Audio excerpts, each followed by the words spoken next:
So we reduced carbonyl compounds to make alcohols. Let's go the other way. If I have an alcohol, I can oxidize it. That will remove a CH bond, right? Well, an OH bond as well get removed. We make a new double bond, right? So we essentially add some bonding between the carbon and the oxygen. So oxidation will always either add CO bonds or remove CH bonds, essentially. So let's just look at these pathways for oxidation. A primary alcohol that has just one R group to it can be oxidized to an aldehyde, right? Just the first step in oxidation. We retain that R group and make the OH into a carbonyl. If I do more forcing oxidation conditions, I can oxidize it all the way to a carboxylic acid. Okay? Carboxylic acids are generally considered to be fully oxidized for in most reasonable conditions. Secondary alcohol with two R groups on it can be oxidized to a ketone, and that's it. No further oxidation is available. There's no room to put another OH or anything on there. Tertiary alcohols cannot be oxidized. Okay? We have three R groups. There's no room. There's no more valences available to make a CO double bond. Okay? So that's always going to be some sort of test question at some point. If I have a tertiary alcohol with an oxidizing agent, there's no reaction. Our most common oxidizing agent is PCC, so pyridinium chlorochromate. So pyridine is benzene with the nitrogen. Pyridinium is protonated pyridine, so it has an NH plus in there as the conjugate acid, essentially, of pyridine. Then chlorochromate is CrO3 with the Cl minus in there. Okay, these chromium compounds are very commonly used in oxidations. Pyridinium chlorochromate, because it's ionic, it's less powerful, a little more gentle oxidizing agent. So if I have a primary alcohol, like this one right here, it has a CH2OH at the end.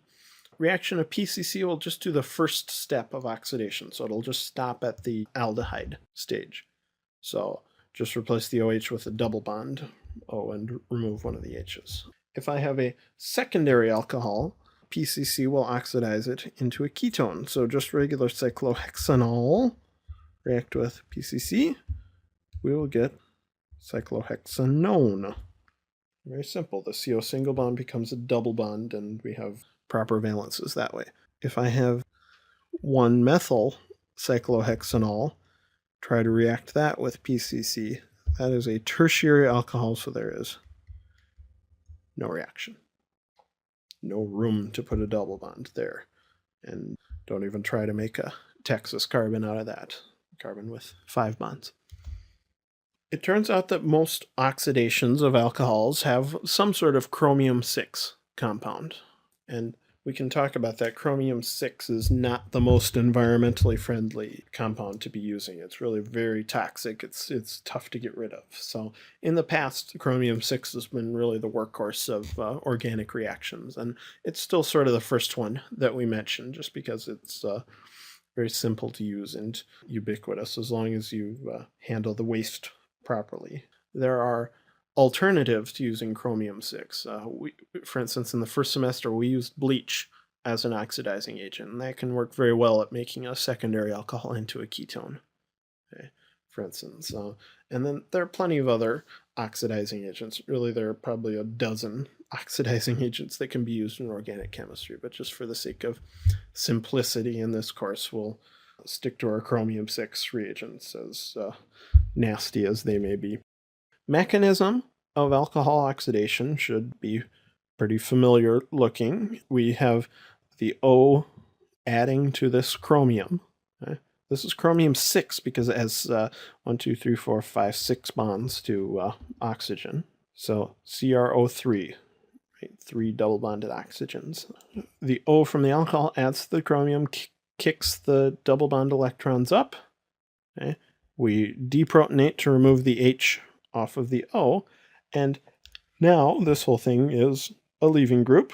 Whatever base it is that we have around, whether it's another chromate or water or something like that, will remove the hydrogen, okay, reforming the CO double bond, okay, and kicking off the CrO3.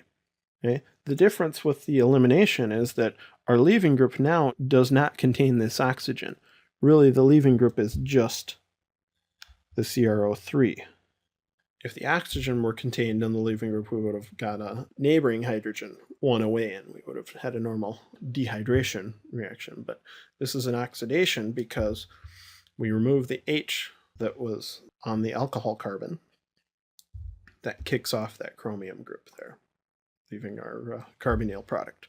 Turns out that CrO3 itself, as opposed to pyridinium chlorochromate, CrO3 is a very strong oxidizing agent. So if I have a normal primary alcohol, just 1-butanol, if I react it with PCC, we will oxidize ourselves up to an aldehyde. If I oxidize with CrO3, we'll oxidize all the way up to the carboxylic acid.